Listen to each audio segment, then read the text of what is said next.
Alex from Garrett coming at you with another YouTube video. Today I'm going to be explaining to you guys how I gained 45 pounds over the course of my 4 years lifting weights, and I'm going to kind of explain the tips. It's going to also be like a really good beginner's guide, give you a lot of tips of how I gained a lot of my size. I went from about 145 pounds to about 190 pounds in my senior year of high school, which is my heaviest. Now I'm hovering around 177 range in my morning weight. I'm going to cut down to 170 again, but I'm going to explain how I kind of went through my gaining phases. I'm going to give you tips when it comes to setting up your workout splits, working out, supplements, nutrition, all that. So yeah. All right, so before we get started with everything, I'm about to go make my protein pancakes. I'm gonna show you guys real quick how I make them, because a lot of people would ask when I was going on my cut. I ate them every single morning on my cut, so I'm really quickly gonna show you guys kind of what you need to do. It's really quick. It's like 3 or 4 ingredients in them. They taste great, so I'm gonna show you real quick how to make them. Basically, all you're gonna need is like 1 to 2 large eggs, about 80 to 100 milliliters of almond milk. I use about 53 to 60 grams of Kodiak cake mix, and about a scoop of your favorite protein powder. Today, I usually would use a cinnamon toast. We're out of the cinnamon toast right now, so I'm gonna do the chocolate cookie blast. Is really good with the, I'm gonna use a chocolate chip Kodiak cake mix. So that's what we're gonna mix together first. So basically, I'm gonna start off with putting a scoop of protein in here, about 60 grams of the Kodiak cake mix. I'm gonna mix that up a little bit, and then I'm gonna toss in the eggs and the almond milk.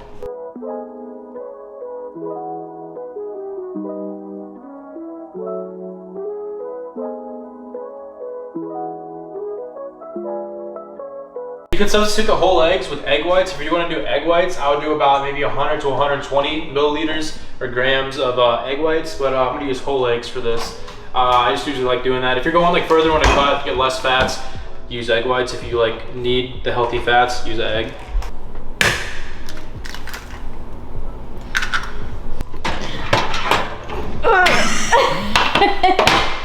Now we're going to put a little bit of almond milk. Because I'm doing 2 eggs, I'm gonna put a little less almond milk. I'll probably do like 50 milliliters, not even that, probably start off, or grams. I'm gonna do like 30 at first, just to see. This is a little more liquid than I would do. Usually I have it like thicker, but I usually just do 1 whole pancake. I don't make like, cause it takes too much time for me, so I just put it all into 1 whole pancake.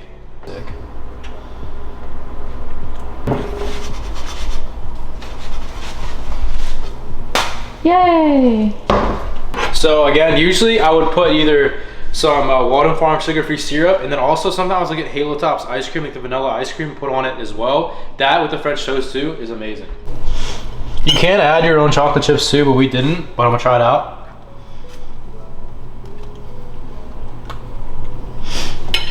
Pretty banging. All right, so when I started lifting weights, I didn't even lift weights. I actually did calisthenics, which is when you only use your body weight. So I'm doing like push-ups, pull-ups, muscle-ups. I got on like handstands, front levers, and all that. It wasn't until about 6 months into like fitness that I started touching the weights and actually going to an actual gym. And that's where I really started making a lot of progress, and I really trained hard. So I'm just explaining kind of what my training philosophy was and how I went about and took advantage of my newbie gains in my first 2 years of lifting. All right, so it's scientifically been shown that like newbie gains are a real thing. In your first year or 2 of lifting weights is when you're gonna get the best bang for your buck in the gym, meaning you'll gain the most amount of muscle, your physique will change the most in your first year, 2 years, maybe even 3 years of lifting. Once you get to like the 4-year mark and so on, it's gonna be very small muscle gains in the course of the year. You still be gaining, looking better, but you're not gonna get as much as you did when you first started lifting weights. That's why it's very important to take advantage of your newbie gains, because you want to be able to get the most amount of muscle on when your body's like not used to it, so it's going to be packing on as much as you can. So you need to make sure you're training and that your dieting and all that is on point off rip. Rather for me, like I didn't learn really the training and the dieting aspect until about a year already, so it's like a year of my newbie gains almost wasted because I was still kind of learning things. And so yeah. All right, so the first issue I see, and the first tip, honestly, I'm going to be going over the whole concept of bulking and cutting. So the issue is a lot of kids now are getting into weightlifting at around maybe 14, 15 years old. It's getting younger. Like it used to be like 16-year-olds. Now it's like 14-year-olds, 13-year-olds are getting into lifting weights. And the big part of the issue is they'll lift for like 6 to 8 months, gain a little bit of size, and they'll immediately want to get shredded. They'll see all these shredded guys on Instagram. Like I get so many DMs, and these kids are like very young, like 15, 16, talking about getting into a cut and trying to get like their abs to get shredded and stuff like that. That is not healthy.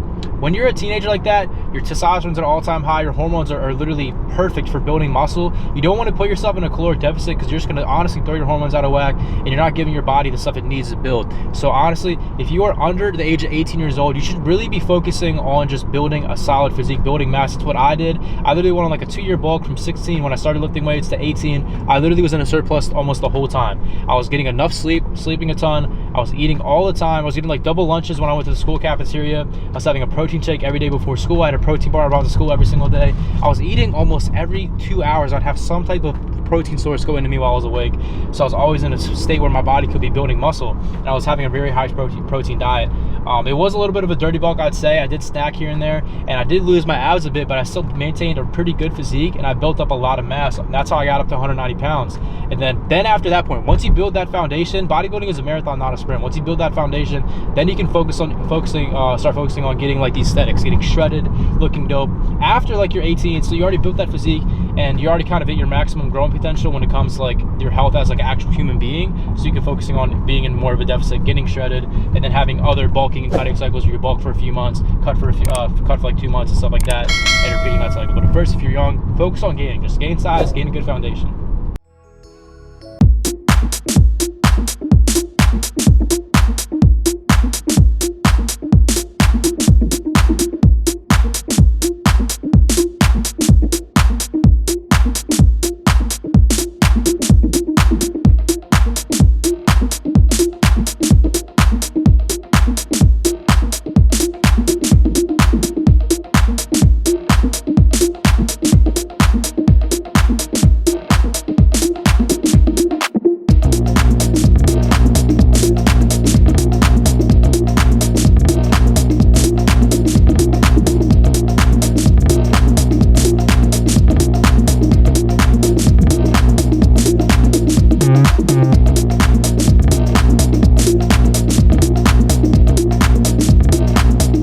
So when I first started lifting, I got into a bro split, which is basically you're hitting each muscle group once a week.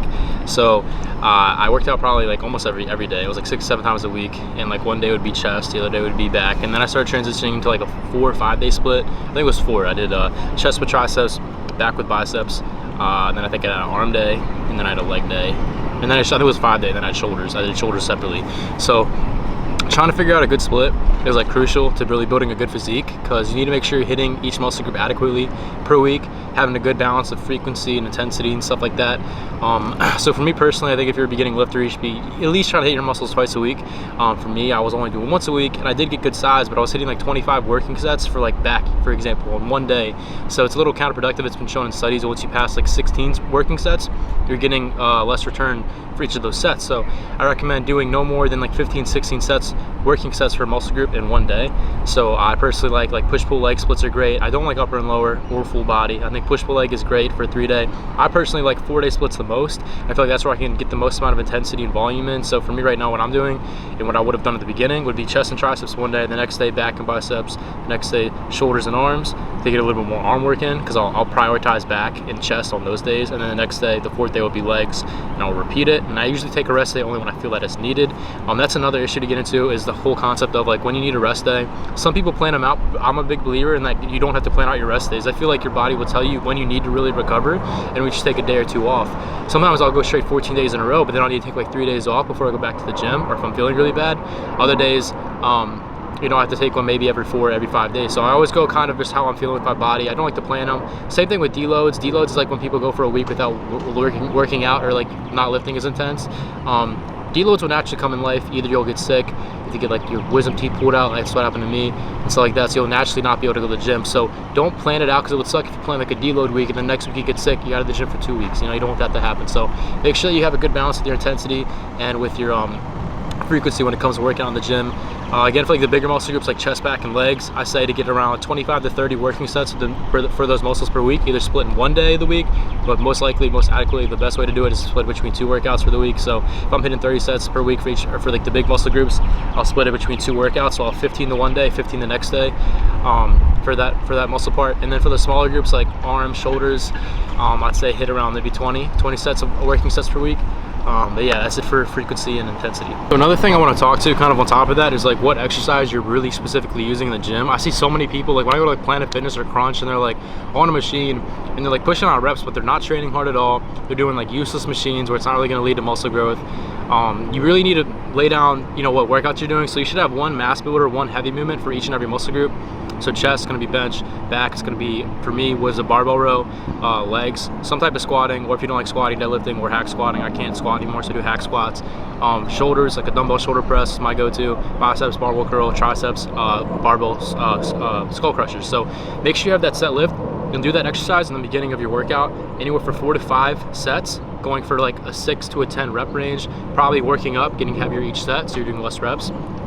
Make sure you have that mass builder. It's going to recruit the most amount of muscle fiber, and it's going to cause mechanical tension. It's one of the methods of hypertrophy is mechanical tension. There's metabolic stress, and there's muscle damage. So mechanical tension has been shown scientifically to produce the most amount of muscle. So you want to be lifting heavy. So do those heavy compound movements and stuff like that. And then after you do that main lift, then you can get like the accessory lifts. So like for back, I get like lat pull downs. I get into like hammer strength rows and stuff like that. For chest, cable flies, dumbbell flies, biceps, preacher curls, triceps, cable extensions, shoulders, lateral raises, all that stuff. There's so many different accessory movements you can do that are going to help to just adding more, and then those ones you can focus on like metabolic stress and muscle damage, meaning you're doing like time under tension, like preacher curl or something like that, you hold in the contraction, slow the negative down. That's what you can experience with different tempos and stuff like that when you do the accessory movements, but you need to make sure you have it laid out. Get on a good program. I offer some programs on my website. The Greek God program and the cutting program are my best 2 selling ones, and that's what I recommend if you want to get on an actual routine and a plan. After my first year or 2 of lifting, I didn't really get on a program. I was just kind of doing it based off of my instinct. That's what's worked for me. But some people, they need to have like a written down plan where they're writing down how much they're lifting and all that, which is definitely a good thing to do. But that's like a big thing. Don't waste your time in the gym doing useless exercises. Make sure you're doing the right ones. Oh, all right. So we got some kava. So big. Oh, that's a big bug. Oh shit. We're at Upper Room in Dallas. This is the church I'm trying to start going to. They're having like a little prayer thing, so I'm gonna go in, check it out, try to show Haley it because she hasn't been before. First off, we got to get this bug out of the car, so I'm gonna work on that. All right, so the last thing that I'm gonna be talking about is going to be kind of the supplement route that I went when it came to packing on all the size that I did, as well as like kind of like little tips I have for you guys when it comes to supplements. So real quick, you have to have some type of protein supplement. You know, you got to be getting in at least 1 gram of protein per pound of body weight.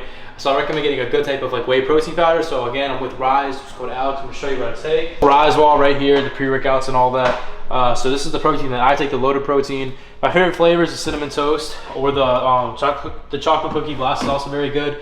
Definitely #1 supplement. Get a protein supplement. You need to make sure you're hitting your protein.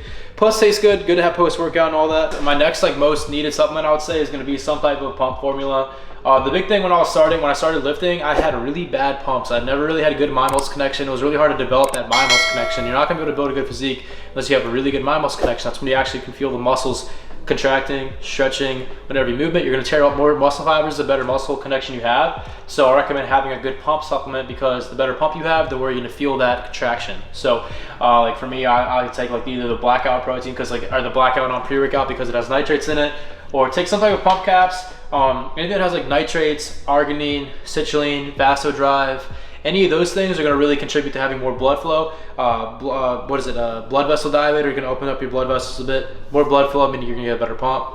But yeah, and then the third thing I probably would consider would be like some type of amino acids into your workout or carb into your workout to have, again, a better pump.